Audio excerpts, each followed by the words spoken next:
সকাল বন্ধুগণ, সবাই কেমন আছো?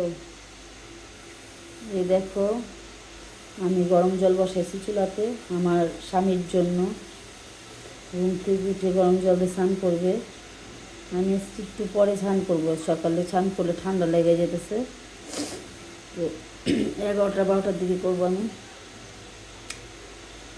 স্বামীর জন্য গরম জল বসাইলাম, এটা স্নান করবে। এদিক দিয়ে দেখো আমার হাতটা ফোলা, তোমরা তো জানো হাত অপারেশনের হাত, এই হাত দিয়ে কিছুই করতে পারি না।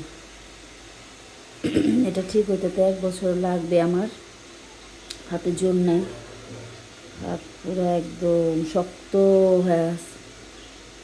যাই হোক, এক হাত দিয়ে হাজবেন্ডের জন্য ভাত রান্না করে ঝাঁকির মধ্যে ঢাইলা দিছি। দেখো,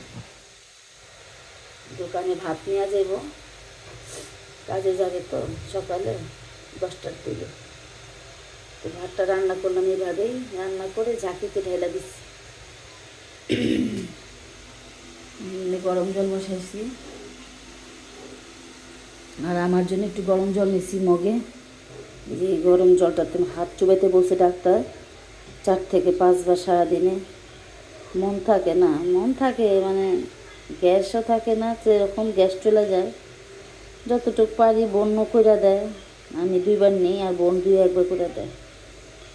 দেখছো হাতটার কী অবস্থা হয়ে গেছে, ফুলা গেছে। থেরাপি নিতে বলছে ডাক্তার, থেরাপি নিব।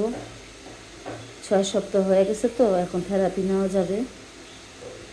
থেরাপি নিতে নিতে যদি ঠিক হয়, মানে এটা ব্যায়ামের মাধ্যমে হাত ঠিক হবে। অপারেশন সাকসেসফুল হয়েছে, ব্যায়ামটা করতে থাকলে আস্তে আস্তে সব ঠিক হবে। যাই হোক বন্ধুরা, আমার মনটা ভীষণ খারাপ। হাতটা আমার কী থেকে কী হয়ে গেল। তোমরা সবাই আমার জন্য একটু আশীর্বাদ করো, আমি যেন ভালো হয়ে যাই।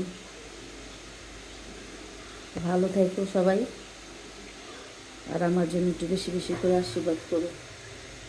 রাখলাম।